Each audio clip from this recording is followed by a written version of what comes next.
تو آج جو ہمارا سبق ہے اس کے دو موضوع ہیں۔ نمبر ایک، استاد کی اہمیت کیا ہے، اور نمبر دو، تجوید کیسے حاصل ہو سکتی ہے۔ یہ جو ہمارا سبق ہے یہ کل والے سبق کا حصہ ہے، یعنی فائدہ نمبر 2۔ ٹھیک ہے، کل ہمارا جو سبق تھا جس کے اندر میں نے آپ کو یہ بتایا تھا کہ استاد کے بغیر تجوید نہیں سیکھ سکتے، آج استاد کی اہمیت اور تجوید کیسے حاصل کی جا سکتی ہے۔ ٹھیک ہے، تو چلیے پہلے کیا ہے یہاں پر جانتے ہیں کہ استاد کی اہمیت کیا ہے، اور اس کے بعد کیا ہے تجوید کیسے حاصل کریں۔ ٹھیک ہے، اب یہاں پر جو نمبر 1 پر ہے وہ یہ ہے کہ کسی ناصح نے کیا خوب کہا ہے، یعنی عربی اشعار کے اندر وہ فرماتے ہیں کہ من یأخذ العلم عن شیخ مشافہۃ یکن عن الزیغ والنصح فی حرمی۔ ٹھیک ہے، اس کا ترجمہ کیا ہے؟ وہ فرماتے ہیں جو شخص کسی استاد سے علم روبرو حاصل کرتا ہے وہ گمراہی اور غلطی سے محفوظ رہتا ہے۔ ٹھیک ہے، یہ پہلا اشعار ہے۔ ٹھیک ہے، من یأخذ العلم عن شیخ مشافہۃ یکن عن الزیغ والنصح فی حرمی۔ ٹھیک ہے، جو شخص کسی استاد سے علم روبرو حاصل کرتا ہے وہ گمراہی اور غلطی سے محفوظ رہتا ہے۔ ٹھیک ہے، جس نے علم استاد سے حاصل کیا ہو تو وہ غلطی سے بھی محفوظ رہتا ہے اور گمراہی سے بھی محفوظ رہتا ہے۔ ٹھیک ہے، اس کے بعد اب دوسرا اشعار اس کا کون سا ہے؟ وہ یہ ہے کہ وَمَن يَكُ آخِذًا لِلْعِلْمِ عَنْ صُحُفٍ فَعِلْمُهُ عِنْدَ أَهْلِ الْعِلْمِ كَالْعَدَمِ۔ ٹھیک ہے، اب اس کا ترجمہ کیا ہے؟ وہ فرماتے ہیں کہ جو علم کتابوں سے سیکھتا ہے اس کا علم، جو علم کیا کرتا ہے کتابوں سے سیکھتا ہے، اس کا علم اہل علم کے نزدیک کالعدم یعنی نہ ہونے کے برابر ہے۔ اب ایک شخص نے علم کس سے سیکھا؟ استاد سے سیکھا، اب وہ غلطی سے بھی محفوظ رہے گا اور اسی طرح کیا ہے گمراہی سے بھی محفوظ رہے گا۔ اس نے استاد کی باتیں سنی اور ان کو کیا کیا؟ یاد کیا۔ ٹھیک ہے، اس کے بعد وہ فرماتے ہیں جو علم کتابوں سے سیکھتا ہے وہ غلطی بھی کر سکتا ہے، گمراہ بھی ہو سکتا ہے۔ ٹھیک ہے، جو علم کتابوں سے سیکھتا ہے اس کا جو علم ہوتا ہے وہ اہل علم کے نزدیک کالعدم ہے، یعنی نہ ہونے کے برابر ہے۔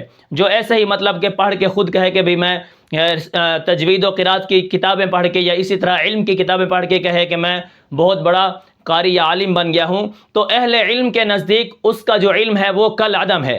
ٹھیک ہے، استاد کے بغیر، اس لیے آپ صلی اللہ علیہ وسلم نے یہ فرمایا تھا کہ میں کیا ہوں؟ انما بعثت معلما، یعنی معلم بنا کر بھیجا گیا ہوں۔ معلم ہوتا ہے سکھانے والا۔ ٹھیک ہے، اچھا اس کے بعد دیکھیں نمبر 3 پر ہے کسی فارسی شاعر نے کیا خوب کہا ہے۔ وہ کیا فرماتے ہیں؟ ہرا کار کے بے استاد باشد، یقین میداں کے بے بنیاد باشد۔ ٹھیک ہے، اب فارسی کا جو ترجمہ ہے وہ کیا ہے؟ وہ فرماتے ہیں یعنی ہر وہ کام جو استاد کے بغیر ہو یقین جان، ہر وہ کام جو کیا ہے استاد کے بغیر ہو یقین جان کے بے بنیاد اور بے اعتبار ہوتا ہے، یعنی ہر وہ کام جو استاد کے بغیر ہوتا ہے۔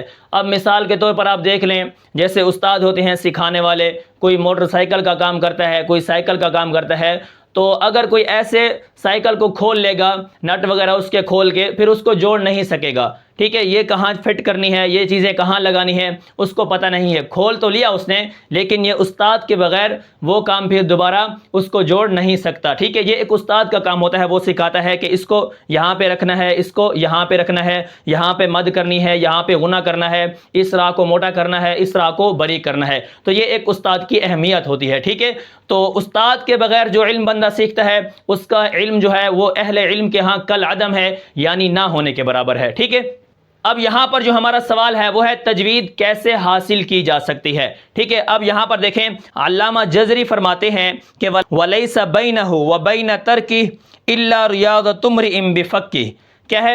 اب اس کا ترجمہ کیا ہے؟ وہ فرماتے ہیں تجوید کی رعایت رکھنا، اس کو حاصل کرنا یا چھوڑ دینا انسان کے دو جبڑوں کے درمیان، یعنی منہ سے ریاضت اور مشق کے علاوہ کچھ بھی نہیں ہے۔ ٹھیک ہے، تجوید سیکھنے کے لیے انسان کو محنت کرنی پڑتی ہے۔ یہ جو دو جبڑے ہیں ہمارے، ٹھیک ہے، ان کے اندر ہم کیا کریں گے؟ محنت کریں گے۔ حرف کہاں سے نکلتے ہیں، صفات کہاں سے نکلتی ہیں، اسی طرح غنہ کہاں سے نکلتا ہے، تو ہم نے یہاں پر جب تک ہم محنت نہیں کریں گے تو یہ علم ہمیں حاصل نہیں ہو سکتا۔ ٹھیک ہے، یہ جو تجوید کا علم ہوتا ہے یہ انسان کے اپنے منہ کے اندر جو دو جبڑے ہیں ان کے درمیان ہوتا ہے۔